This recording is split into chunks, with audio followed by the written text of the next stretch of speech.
This video is about how almost every other genre has remained relatively constant and evolves gradually with the times, but film noir and westerns have evolved rapidly in a nihilistic, sci-fi slash cyberpunk direction since the 80s and 90s.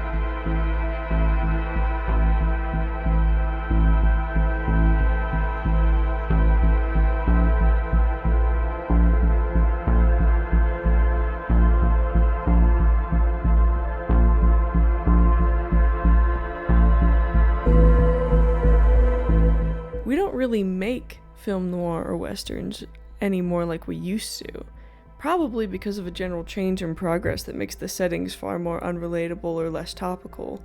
Enter the doomed by the narrative cyberpunk story. Life imitates art, and I think it's taken up this sort of replacement role because of how a cyberpunk corporate hell is a lot more true to life now than a western is.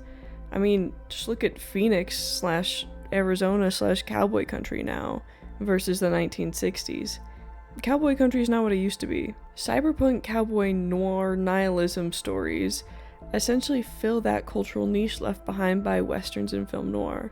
Not in the same volume, because we used to make those movies like rent was due, but I think it satiates a similar cultural need. Both westerns and cyberpunk stories often explore the concept of a pariah figure to a restrictive society that is more free than the average person but prone to sudden and tragic death. You know, a sort of sexy lone ranger with a tragic past and or tragic future. Hyper competent but pit against an unbeatable system or status quo. Very divorced from a real cowboy, which is just a traveling ranch hand, essentially. There's a lot of similarity in settings, general lawless areas with conflicting factions. Cyberpunk cowboy nihilism stories borrow this hyper-competent Lone Ranger archetype, but usually infuse it with a lot more moral ambiguity a la film noir. In this way, it borrows more from the existing idea of a Western noir, but with a more thematically distinct setting. Yes, there it is, my invisible highway glitch. She's back. Both noirs and cyberpunk stories also explore a lot of themes of corruption, moral ambiguity, and possess a fondness for the femme fatale archetype. There's a clear focus on inevitability and futility, while still being critical when it comes to corporations slash corrupt societies. The most famous examples, I think, are Cowboy Bebop in the Western skew and Blade Runner in the noir skew. Cowboy Bebop has cowboy in the name, obviously, and lands in sort of a bounty hunter territory narratively.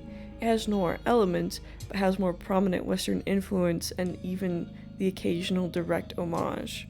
Blade Runner has the famously noir hard-boiled detective archetype front and center, even if Deckard isn't technically a detective, I know that, okay, but he's functionally the same. He's an ex-cop and everything.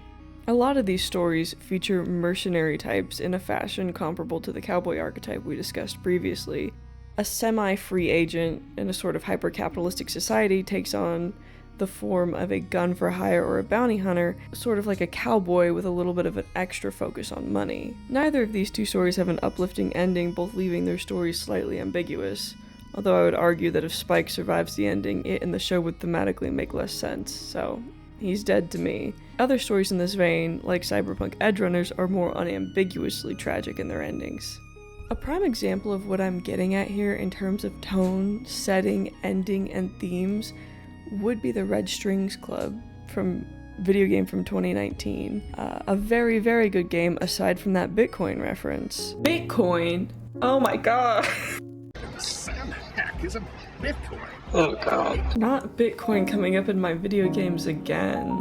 One of the top pixel art indie games where you make beverages for people who tell you about their lives. Stylistically, it possesses a phenomenal atmosphere and sound design both musically and in terms of its effects.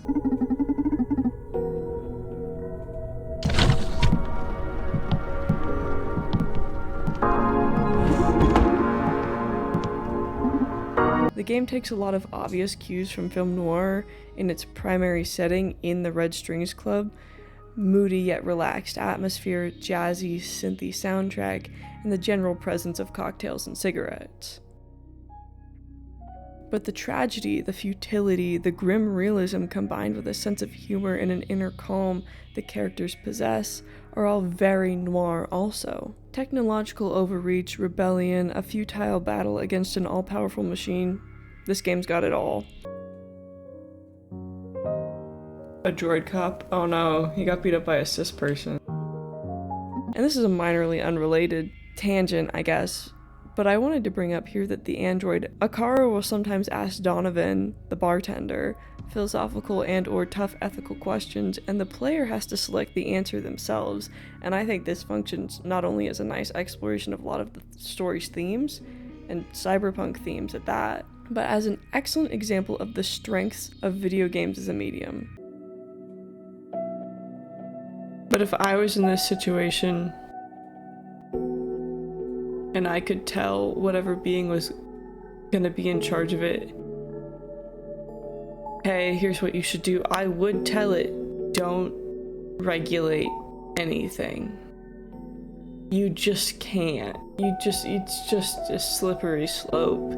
Even if it starts somewhere good, even if it starts somewhere helpful, brainwashing and mind control just isn't the answer.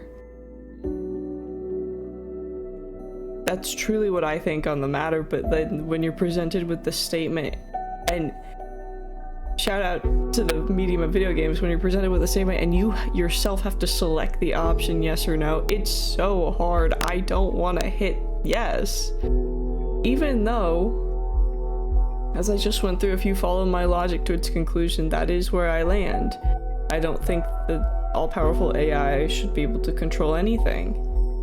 Even if that means horrible things happen, we have to deal with that on our own. We can't have a mind control program doing that.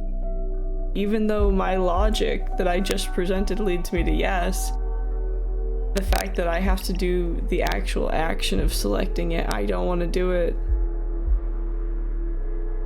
My argument is not that space westerns exist, because they do, obviously.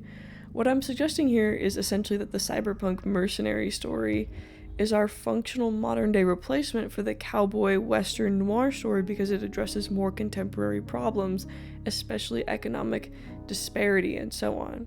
It fulfills that cultural desire for a less optimistic action story. Space western / sci-fi action, I think, is the more general modern equivalent that fills the part of the niche that is for fun movies where the good guys win and the hero gets the girl type story, you know, like a John Wayne western versus a Clint Eastwood one. I think the cyberpunk cowboy noir fills the grittier niche in this scenario, a more tragic and nihilistic tone. So what's so sexy about it anyways? Well, first and foremost, it is a kind of rebellious fantasy in which freedom and dignity and autonomy are reclaimed. It's a dignified rebellion, regardless of its success. Spitting in the face of an untouchable, all-powerful system, knowing there will be consequences and doing it anyway. The idea that whatever comes, at least you lived your way. So the next question is, if it's a rebellious glory fantasy, why is it so defeatist? Possibly because the kind of person to recognize the complicated flaws in a system is also the type to be less invested in a happily ever after scenario. Maybe because the fantasy is more centered on the virtue of taking a stand than on meaningful change. Or maybe that in a world like this, hope and a happy ending are a little bit too much of a fantasy. That even if you burn short, at least you burn bright. It is in some ways simpler than facing the monumental task of initiating systemic change. It's a story where it ultimately doesn't matter if the protagonist fails or not, and therefore some amount of burden is removed. Being the hero mercenary that goes down in a blaze of glory is a lot more romantic than being the little guy, working a dead-end job and struggling to make rent while corporations destroy the environment and you, is a lot more oppressive and bleak. A big part of why a lot of these stories are so defeatist is also because of their nature as cautionary tales, that even a protagonist this charismatic and competent can't make it out alive. That said, there are cyberpunk stories that stray from a cyberpunk cowboy noir mold and take on the perspective of less conventional protagonists, like Stray or Valhalla cyberpunk bartending action, which portray what it would be like in this setting to be a small animal or an average employee, respectively. Even Blade Runner 2049 goes this direction a little bit by having Kay believe he's special during the film's runtime, only to find out by the end that the Miracle Kid isn't him and he is just another guy. While still very aestheticized, I think it mitigates a lot of the issues of people interpreting the stories in such a way that they think it would be so cool and awesome and romantic to live out the cautionary tale with the competent, charismatic protagonist, and it circumvents that fantasy by making the protagonist a lot more powerless. In a lot of ways, this tragic cyberpunk cowboy who dies at the end has become a cultural way of addressing concerns around corruption and futility.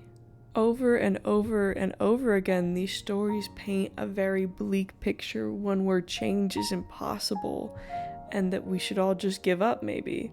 It can be hard to write a hopeful ending to a story like this without it seeming unrealistic and corny, given just how topical and real a lot of the subject matter of cyberpunk feels these days. I don't really have a moralizing ending. I don't really have like a lesson for the audience. This is not a very didactic video. It was just something I found interesting. The end. Bye.